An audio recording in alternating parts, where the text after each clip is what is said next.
So we've talked a lot about what the business drivers are, and we've talked about how StoragePoint fits within this. So let's just kind of recap. What are the big challenges that StoragePoint is solving?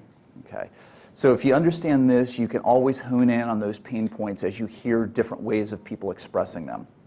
First of all, it lets the administrator just manage things more efficiently.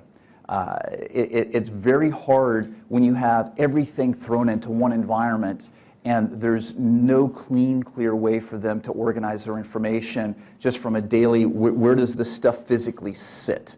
And this is the portion that allows them to choose where it, the majority of the content physically sits.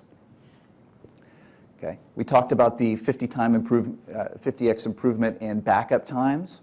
Okay. That's a big one. That can actually be a trigger event for stuff. So keep your ears open for that, because that gives us a chance to sell and bundle that.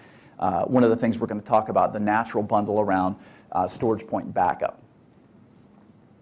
Okay. It reduces the potential for data loss and improves RPOs. Why? Because you move all that data out. Now when you're backing up SharePoint and what's left in there, all of the metadata and the config files and the Hive and all that kind of stuff, now that gets very fast. And because that's very fast, and you can take more frequent backups, now there's less data that's changing that's potentially at risk for loss.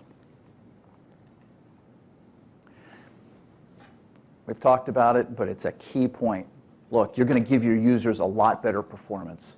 Okay, 2x increase, folks. That's a noticeable thing. If it was taking 4 minutes and it now takes 2 minutes, you've now hit that acceptable window of how long somebody's willing to wait in worst case scenarios.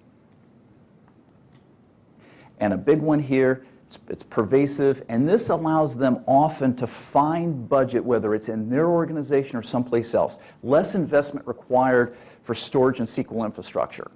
And if you're talking about storing 5 terabytes, that's a lot of machines. That's a lot of hardware, a lot of iron, and it's a lot of maintenance license fees for SQL Server. Okay? Now you can really start to mitigate that and push that to lower tier and more appropriate storage tiers.